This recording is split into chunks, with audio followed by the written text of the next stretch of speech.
আসসালামু আলাইকুম, কেমন আছেন সবাই? আশা করি ভালো আছেন। আলহামদুলিল্লাহ, আমরাও আল্লাহর রহমতে ভালো আছি, আপনাদের দোয়ায় ভালো আছি।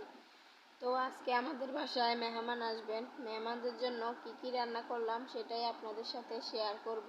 আর সবগুলো রেসিপি দিতে পারবো না, কাজের চাপের জন্য ভিডিও করতে পারিনি। গরুর মাংস রেসিপিটা শেয়ার করব। আর এই তো আমি গরুর মাংসটা ভালোভাবে ধুয়ে নিয়েছি পরিষ্কার করে, তারপরে অনেকগুলো পেঁয়াজ কুচি দিয়ে দিয়েছি। গরুর মাংসতে যত বেশি পেঁয়াজ কুচি দিবেন ততই বেশি স্বাদ এবং দেখতে ভালো হবে, ঘ্রাণটাও ভালো হবে।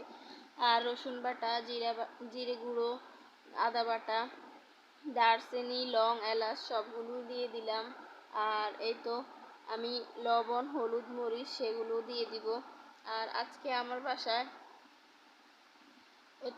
মামারা আসার কথা ছিল, কিন্তু মামিরা এসেছেন, মামারা আসেননি বিভিন্ন অসুস্থতার কারণে এবং কাজের কারণে।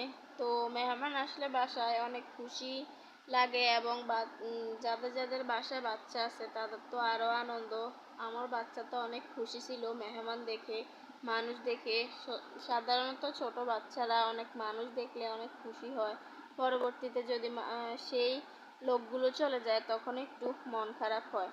আর আমার ছেলে তো যখন ওনারা চলে গিয়েছিলেন তখন ওনাদের সাথে চলে যাবে, আর আমাকে তো টাটা আল্লাহ হাফেজ সব কিছুই দিয়ে দিয়েছিল। আমি ওকে অনেক জোর করেই নিয়ে আসছি। আর এই তো দেখতেই পাচ্ছেন আমার মাংসটার সবগুলো মেখে নিয়েছি, তারপরে তেল দিয়ে দিলাম। তেল দিয়ে আবার ভালোভাবে মিশিয়ে নিব যাতে মাংসটা অনেক সুন্দরভাবে রান্না হয়। আর ওই যে আমার ছেলের হাত দেখা যাচ্ছে, সে তো প্রতিনিয়তই আমাদেরকে অনেক ডিস্টার্ব করে। আর দোয়া করবেন আমার ছেলের জন্য, যেহেতু আল্লাহ তাকে অনেক হায়াত দান করেন। আর এই তো আমার মাংসটা বসিয়ে দিয়েছি, কষিয়ে নিব ভালোভাবে। আর আমার হাজব্যান্ড ভালোভাবে নেড়ে চেড়ে নিচ্ছেন, দেখতেছে যে মাংসতে কালার আসছে কিনা নাকি। আর উনি তো অনেক আপসেট ছিলেন যে আমি রান্নাটা কেমন হবে, খেতে পারবে কিনা, সেজন্যই। আর আমাকে অনেক কাজে সাহায্য করেছেন। আর এই তো আমার গরুর মাংস প্রায় মাঝপথে হওয়ার। যারা যারা আমার পেজে নতুন সবাই আমার পেজটি ফলো করে দিবেন, আমার পাশে থেকে লাইক, কমেন্ট, শেয়ারটা বেশি বেশি করে দিবেন। আর এই তো গরুর মাংসের কালার আলহামদুলিল্লাহ ভালোই আসছে, পরবর্তীতে আরও ভালো কালার আসবে যখন রসাটা কমে আসবে, পানিটা। এই তো সাথে কিছু আলুও অ্যাড করে দিলাম যাতে মাখা মাখা হয়। আর কয়েক পিস আলু আমি কেটে ভালোভাবে গলে দিয়েছি যাতে ঝোলটা একটু ঘন ঘন থাকে, সেজন্যই। আর আমার রান্না প্রায় অলরেডি শেষ হওয়ার পথেই।